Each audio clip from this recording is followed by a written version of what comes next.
Hello, here is my presentation on leading in an inclusive manner.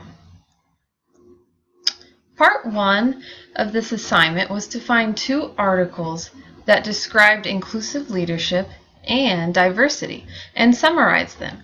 The two articles that I chose to research were Inclusive Leadership, Chartered Secretaries of New Zealand, and Mastering Inclusive Leadership by Elizabeth Daniela.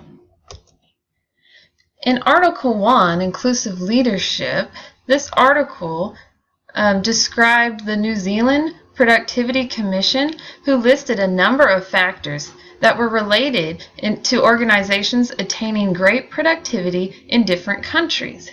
Productivity is very important for the progression of societies. A factor that was found in organizations in countries of high productivity was inclusive leadership and willingness to continue learning.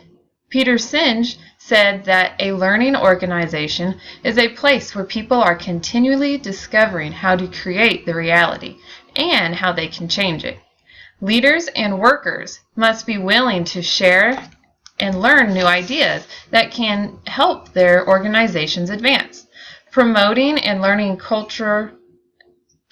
learning culture within the organizations is important. Some organizations that promote the learning environment are Facebook, Google, and Twitter. They have gained great value due to new and expansive ways of thinking and collaborative learning. The owners and board members of these organizations are actively promoting this learning culture within their organizations.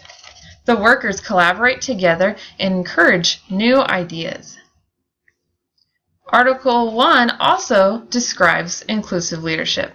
Inclusive leadership is an important factor that promotes creativity and innovation within organizations.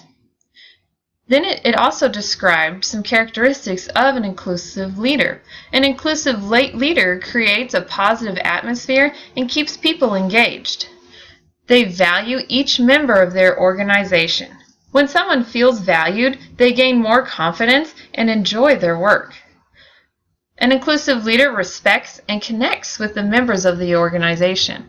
They include everyone in the decision-making process. They also value diversity and trust others. They show appreciation towards their members. When you appreciate somebody, you should do it in a unique way and find creative ways to celebrate their accomplishments. Inclusive leaders are also self-aware and have a vision. In Article 2, Mastering Inclusive Leadership, they discuss inclusive leadership and diversity. Diversity is the difference among a group of people. There are two types of diversity. There's observable and non-observable diversity. Some of the observable characteristics are race, gender, and age.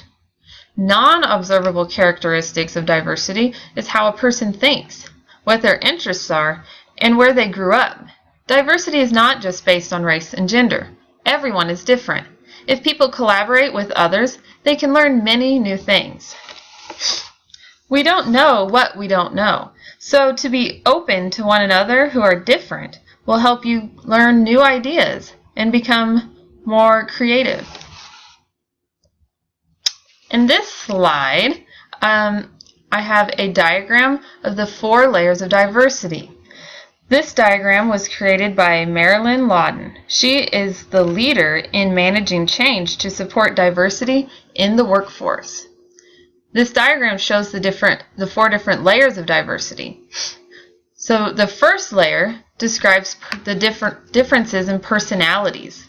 The second layer is the internal dimensions. So this is the difference in people's age, race, gender, sexual orientation, physical abilities, and ethnicity. The layer number 3 is external dimensions. So this would be the differences in income, your personal habits, religion, and educational background. And the last dimension would be organizational dimension. This would be the difference in people's work location, work content field, and your management status. Article 2 also had a very nice quote that described inclusive leadership. Inclusive leadership is leadership that actively creates an environment in which diverse talent is fostered, whatever the packaging, and in which diverse teams operate to their maximum potential. Article 2 also described how people should embrace people's differences in thoughts and opinions. They should share ideas collaboratively and work together and appreciate one another. Encourage workers and recognize their accomplishments. This increases confidence, which in the long run will increase productivity. Diversity plus inclusive leadership equals higher engagement and performance within the workforce. Part 2 of the assignment was to apply inclusive leadership within your workforce. So inclusive leadership would be very beneficial in school districts. Applying inclusive leadership here are some ideas at applying inclusive leadership at your school. You could have collaborative staff meetings. You can introduce the FISH philosophy. The FISH philosophy is a philosophy designed to bring joy and passion to work. It brings about enthusiastic attitudes and builds respect and focuses on culture.